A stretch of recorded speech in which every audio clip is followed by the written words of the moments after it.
In the Gestalt world, we talk about focused and unfocused attention. Now, unfocused attention is when we're taking in everything that's around you, but not in particular, in general. Now, you hear noises, but you don't hear words. You hear music, but you don't hear a particular melody. It's there.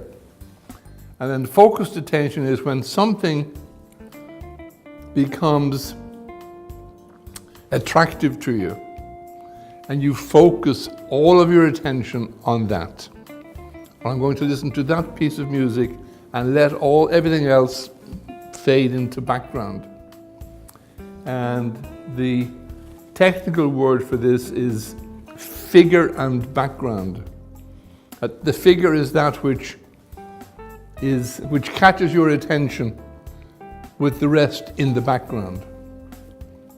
Well, that's one of the aspects of awareness. I need to become aware of what I do with my attention. Do I simply take in everything, or do I focus? Do I decide in advance to focus, or do I let what is important attract my attention? Is there something I do, or something the object of my attention is doing to me? Is there a connection between us? So it's raising awareness about that process so that I can decide to keep it or change it.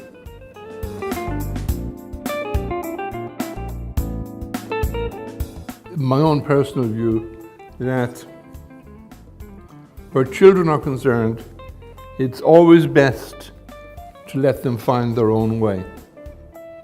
And for us as parents, to pay attention to the choices they are making. And perhaps to talk to them about it.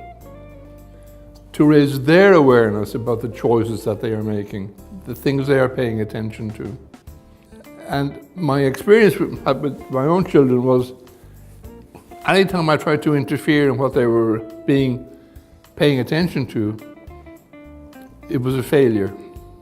So it was more interesting to watch what it was and let them know that I saw that and let them choose themselves. Certainly, since I live in Sweden, very high level, 49% of all marriages end in divorce. And what interests me often is this an individual choice, or is it caused by environmental factors? Are there other things going on in society which make this the obvious choice or option? And I come from a country, Ireland, where divorce doesn't occur almost. It's very, very rare, mainly because of the Catholic Church. But still, it's unusual for people even to separate. I think it's difficult to deal with couples without dealing with the social environment the couple lives in. Is there a social environment which accepts separation or divorce, or is there a social environment that expects people to stay together, especially if there are children concerned? And there is a strong social pressure not to divorce. My youngest sister, for example, is in the middle of a very difficult separation which could become a divorce.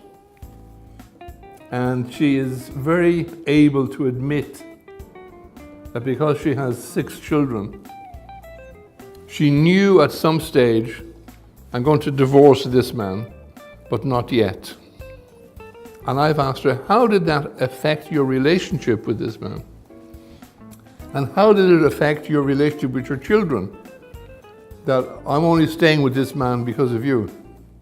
And she still hasn't really answered that question, because it's a tough question. I mean, I do some couples therapy. And the first question I always ask is, before we start the therapy, have either of you ever thought of divorce? Because I need to know that if I'm to work with you as a couple, what is your investment in this couple? How strongly do you feel about the survival of this couple as a couple? Or do you care about it? Because that will impact the couples therapy. Family for me is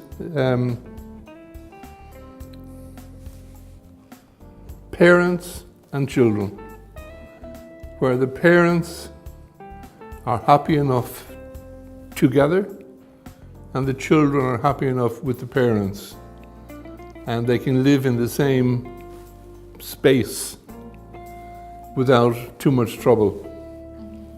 And every now and then, and actually enjoy being together. So I know